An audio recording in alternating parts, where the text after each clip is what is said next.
So చాలా మంది intelligent అయినప్పటికీ కూడా అన్‌ఎంప్లాయిడ్ గా మిగిలిపోతూ ఉంటుంటారు. అవును. దానికి మెయిన్ రీజన్స్ ఏంటి అంటారు సార్? అన్‌ఎంప్లాయిడ్ గా ఎందుకుంటారు అంటే వాళ్ళకి ఫస్ట్ ఎటు సైడ్ వెళ్ళాలి అన్నది క్లారిటీ లేకపోవటం అండి. మల్టిపుల్ థాట్స్ పెట్టుకొని వాటి మీద వర్క్ చేస్తూ ఉంటే ఏది అచీవ్ చేయలేరు. ఒక పాత్‌లో వెళ్ళలేరు అనమాట.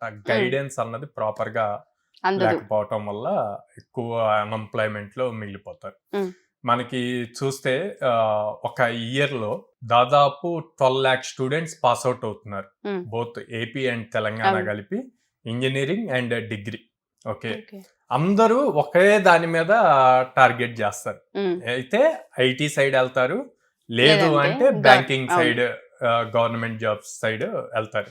ఇంకా వేరే వాటి మీద వెళ్ళే వాళ్ళంతా కూడా మొత్తం కలిపినా కూడా 2%. అంటే స్టార్టప్ ఎకోసిస్టమ్ గానీ, ఓన్‌గా స్టార్టప్ చేయటం గానీ, న్యూగా ఇంకేమైనా థింక్ చేయటం, లేకపోతే ఐఏఎస్, ఐపీఎస్ ఓకే. ఇట్లాంటి వెళ్ళటానికి అనమాట. సో, ఆ ప్రాపర్ గైడెన్స్ లేక అందరూ ఒకే దాని మీద ఫోకస్ చేసి కాంపిటీషన్ టఫ్ అవ్వటం వల్ల, వాళ్ళ యాక్చువల్ ఎబిలిటీస్ ఏంటి అన్నది తెలుసుకోలేకపోవటం వల్ల అట్లాగా అన్‌ఎంప్లాయ్‌మెంట్ రేషియో ఎక్కువ ఉండిపోతుందన్నమాట. ఓకే.